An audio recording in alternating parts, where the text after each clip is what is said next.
have very, very clear win conditions. But of course, Aura Fire are going to be doubling down in their eggs in Van's position to kind of snowball in the early game. But without further ado, the second series for today in B stream, the best stream. This is going to be Todak versus Aura Fire, game number 1. And you guys are currently watching the Snapdragon Pro Series.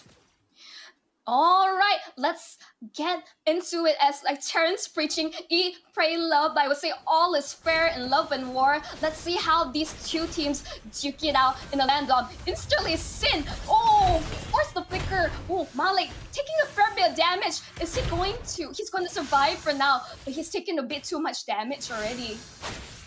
Oh my goodness, Todak, like they are so unpredictable. But with this play, it is gonna set Malik apart because he did not get the kill on towards Sin. So it was a very risky approach, but at the same time good attempt thus far. But it seems like Moy is gonna be playing on the Metro and Ashi on this Kufra. So the manager getting extremely aggressive here. Aura Fire just getting hammered in the mid lane thus far. So mid emphasis coming from Todak. But at the same time, I don't know if this was the right play because as of now, Todak, they're winning the mid lane control, but it's still rather early in the game. All this aggression and harassment is not gonna do them any good if they don't translate it into anything else, if you think about it. Okay, in terms of Malik, he's a bit bad. He's unable to get a kill because it slowed down his farm, almost taking his life in return. Ashi already decimate, will finish it off. Van secures first blood.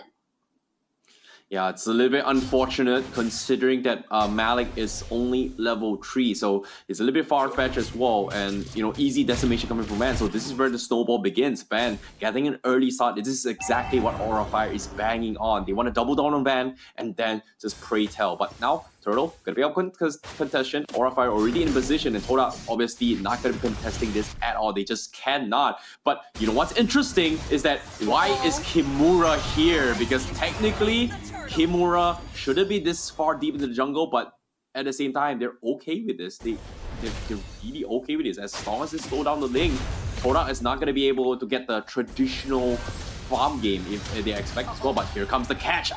Moy will be forced to flicker out though. Yeah, better airstrike has been popped as well. Not getting too much out of it. I would say both teams, they're just trading like crossfires all across the map, I would say. I do like there's signs of life from Todak being aggressive. As long as they don't die too much towards early game. Malik, he's easily instantly, constantly being invaded. Van, hard guard on the ready. Ooh. Final slash there, putting Van in a very awkward position, but they are still going to contest for orange buff as well. Todak, they're going to try and duke it out as well. Can they win the retribution? They force the count also to try and prolong this fight, but the Feather airstrike is there, and Van still has the decimation. He gets the kill on towards Moy, but they do one more. Malik forced to escape out of this, but Aura Fire definitely in the victors in this battle. Yep, definitely. Instantly, RFI is aware of the win conditions from Todak. You have to like just crawl under Malik's skin, make sure that he's unable to like comfortably farm, and that's the problem. It's good that he has not died yet. I'm holding my breath on that one. I don't want to jinx anything. But for now, you can see Kimura on this lane is just being so annoying. Just like he doesn't care. He's just clearing out these lanes fast. Farmers can't really do anything against him. Blame, so I was really concerned about this early pick, and Van steals it away. No. Oh no, you hate to see it. But of course, you know, that's the power of what the Martis can do, right? You give him enough lead, he is going to snowball his way through. He is going to be in your face time and time again. But this play, look at this. Because of all this space that is being made by Van on the other side of the map, Kabuki is having a fantastic lane. And on top of it all, he's one level away from Mortizi. And even then, forces a flicker out of it as well. Ashi missing the stun, almost catching the catch as well. So Kabuki, can he get out? Yes, he will. But he has done significant amount of damage on his tier 1. Not even level 5 yet. Like, that was a full gold plating in the hands of Kabuki. Dream start for any marksman thus far. But of course, Malik for the retreat. Does he get it? Oh no, Van just a little bit better and more precise in this. Malik didn't even try the retribution. In he case didn't. he's just keeping, he's just keeping tab. He saved his retribution because for situations like this, Kimura making Malik's life a living hell. Oh, big catch, Sin. But Heartguard will keep this Farsa alive. Halter been forced out as well, huh? Yep, seems like you know, Todak, they're just being reactive to this. Aura Fire is just getting so much value, just baiting out all these spells and just, you know, getting away with every single thing. And again, you know, Aura Fire just finally regroup themselves and they're just winning all the lanes. Top side as well, Kabuki, even on the macro aspect as well, he's intentionally freezing the lane just so that Martisi is not getting any kind of farm on the top side. And wow, that is actually happening. Bottom side is also zoning out a lot of lanes. Then Formace is nowhere near to actually help Todak at all, whereas Van continues to try and pummel and zone Todak out in all these fights. Right now, Todak does not have the tools to unlock Formace from his lane so that he's able to join in all these massive team fights. And this is really unfortunate. You can see, even though there are not a lot of kills across the board, but Aura Fire whopping 4k cold lead in just like less than 6 minutes towards the game. Instantly, you could see the gap.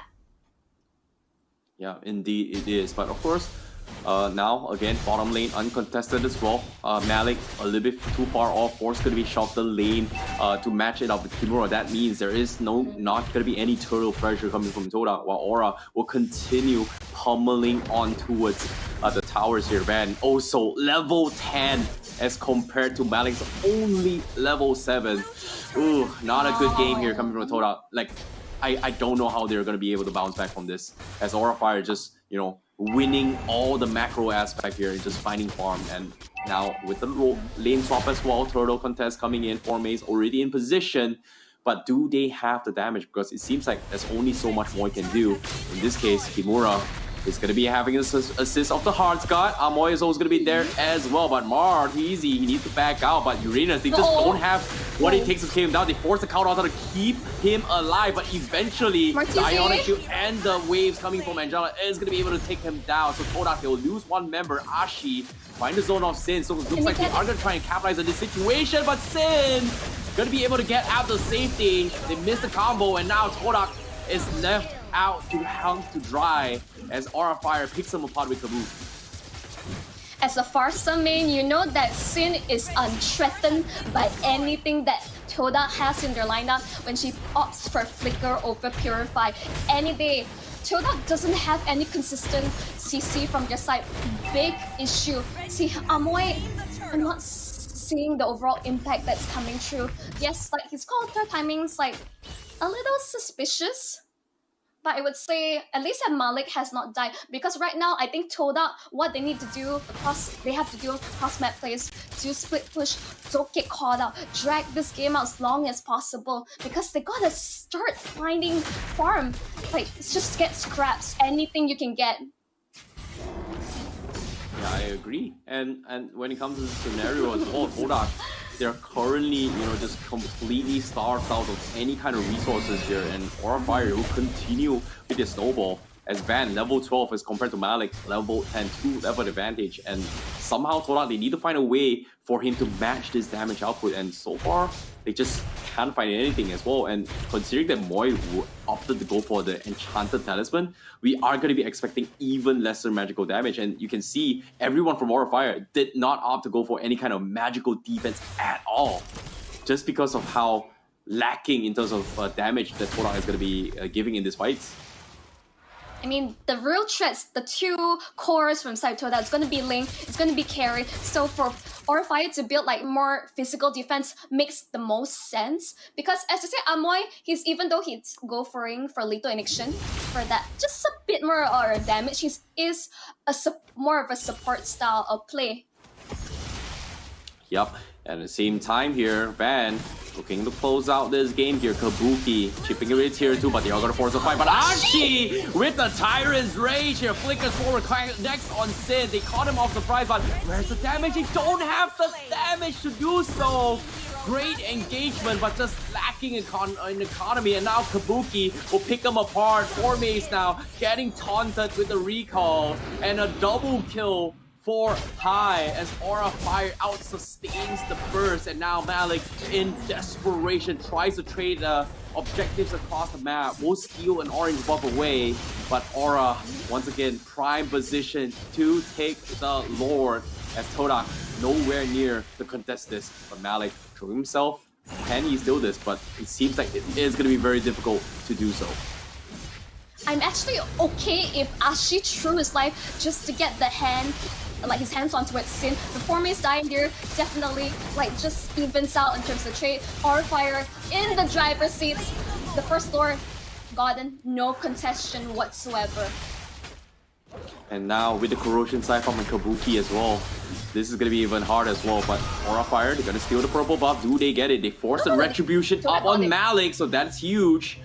But at the same time, the Lord is gonna be clawing in very, very soon though. Well, with Grand Theft Perform not successful, at least Malik can do stuff across the map. You can see that wave like pushing against the Lord. At least this buy time, but create space for Todak to farm up. As I say, they do have win conditions. Martizi has only died once, Malik none. They just need to farm up. They need time. Todak, the timers need to come in play. Aura is well aware that they get to close out this game as soon as possible.